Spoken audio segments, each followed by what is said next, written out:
Alright, gentlemen, welcome to yet another exciting episode of Tall Hobbit Syndrome. And today we're going to have to talk about politics of all things. Well, we're going to have to talk about electoral politics, which is what most people consider politics. Let's not get into that right now. But, anyways, as you may have noticed, there is a whole slew of national populist parties popping up all around Europe. They're generally speaking pro-crime, pro-oligarchy, pro-Russia, pro-China, pro all those nasty things. What I mean when I say pro-oligarchy, they want to dismantle the regulatory state and just let their oligarch buddies run roughshod over the national economies of the European states and the economy of the European Union. They're pro-crime in the sense they want to legalize financial crime and essentially they work together with organized crime groups, and they're pro-Russia and they're pro-China. I think these things are self-explanatory. They are traitors to their countries and they support foreign regimes. Now, you'd think that all these traits would make them unpopular, but unfortunately they are popular, and part of this popularity is due to what I like to call popular rot, or degeneration and decadence of civic virtue in the various Western nations for reasons we've gone into on this channel, and we're definitely going to speak about them in the future as well. But for the time being, we're just going to focus on the electoral side of things. And the second reason, well, there's many reasons, but the second reason is that a lot of the centrist parties of the European Union have not effectively messaged about the true nature of these national populist parties. They have been their messaging has been confused. Let's call it that. Very few of the centrist European parties have been willing to call out the national populists and the far left. Like in Germany, they have this party which is essentially former Stasi agents who want to bring back communism, and this is also a pro-oligarch, pro-Russia, pro-China party. So, you know, maybe horseshoe theory is actually correct. Who knows?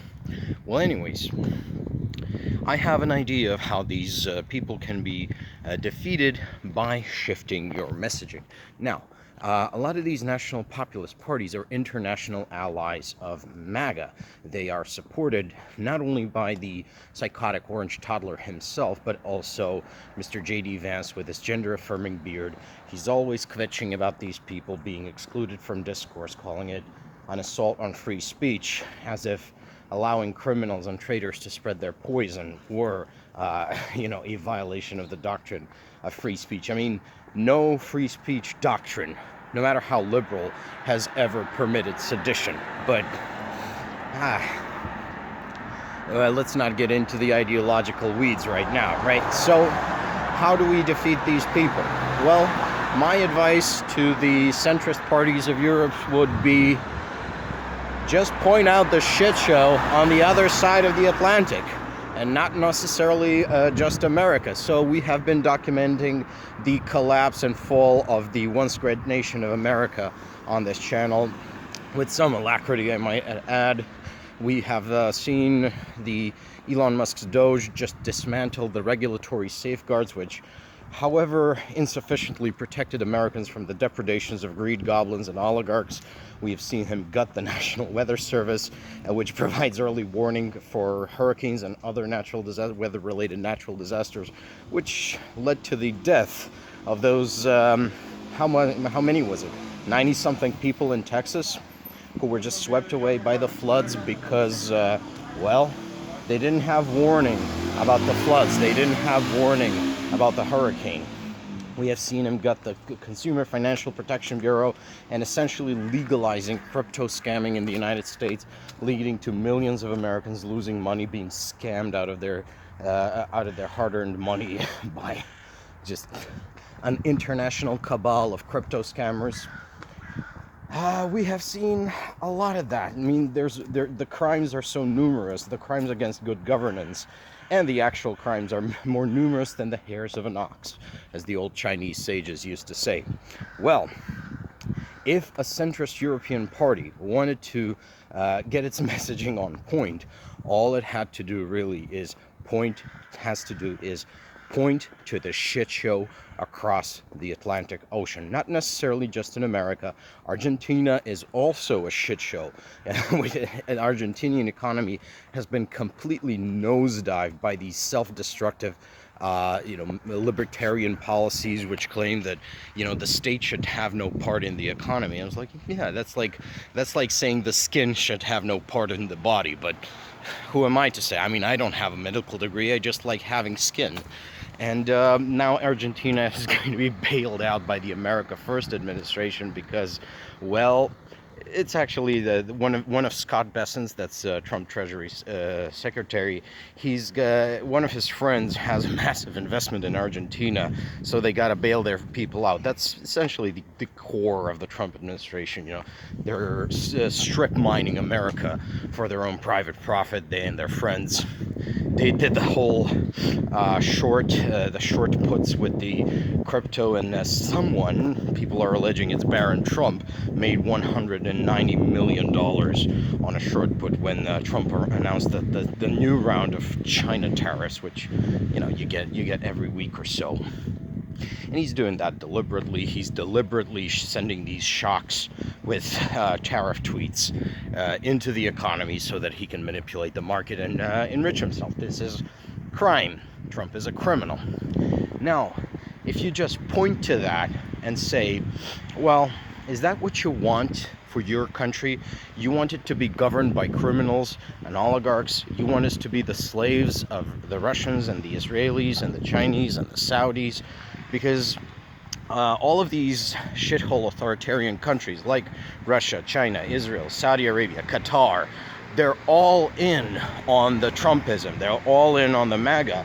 And they're also backing these national populist authoritarian movements in Europe as well. Like here in Macedonia, we have a pro-Trump, let's call it soft pro-Trump government, soft MAGA, soft national populist government. And these people are just full-on blasting literal Israeli propaganda into the society. In a society where nobody really cares about the Israel-Palestinian conflict. It's like there's really little interest about Israel-Palestine here in Macedonia, but these people are blaring it on repeat, day in, day out. Why? Well, I guess some Israeli money or some Israeli intelligence may have found themselves in their pockets. I don't know, these things happen, what can I say? But that's how you recognize these people. They are all for these authoritarian dictatorships like Israel, like Saudi Arabia, like Qatar, like China, like Russia, and increasingly, and sadly, America and Argentina. So, that's how you fight against them. Yeah, look at that. Look at that fucking dumpster fire that we once called America. This once great nation which has been reduced to just the cringe alone would be grounds for cutting Trump's head off or hanging, drawing, and quartering him, all judicially. Obviously, I do not believe in illegal acts, but judicial execution is still a thing in the United States. That's something to keep in mind for the future. Do you really want that for your country? I mean, I understand things are kind of tough right now. You may be feeling alienated. You may be feeling economically distressed, and you may feel like it's no longer your country. And maybe you got a point there with the immigrants. Maybe we did overdo the thing in 2015. I mean, obviously that pro-Russian cunt Merkel didn't do anyone any favors when she opened the floodgates of Europe. And I still wonder how the hell was she allowed to even do that in the first place. We're supposed to be an alliance of nations, not just do whatever the German chancellor says. But the best way to campaign is to say, look, this country's got problems, you're right. We need to change, we need to reform, you're right. But the answer is not Nigel Farage, and it's not Marine Le Pen, it's not Alternative für Deutschland, and it's not that fucking cocksucker in the Czech Republic. What's his name? Bambi or something. And it's not Robert Fico. These people want you to be like America. These people want you to become so impoverished that only oligarchs have money. These people want you to have sawdust in your bread and lead in your milk. These people want to destroy our national parks. They want to strip mine them for resources, and they want to sell out the patrimony of Western civilization to shithole dictatorship like Russia, Israel, China, Qatar, Saudi Arabia. That's how you campaign against these people. You know, we have an example. They're no longer an unknown quantity. We know what national populism looks like. It looks like the MAGA shit show in America. It looks like the Malay shit show in Argentina. Hell, it looks like the Fidesz shit show in Hungary. Most people will not look at Hungary. The language barrier is impenetrable. But most people speak English. A lot of people speak Spanish. Point to America, point to Argentina, and see people like that.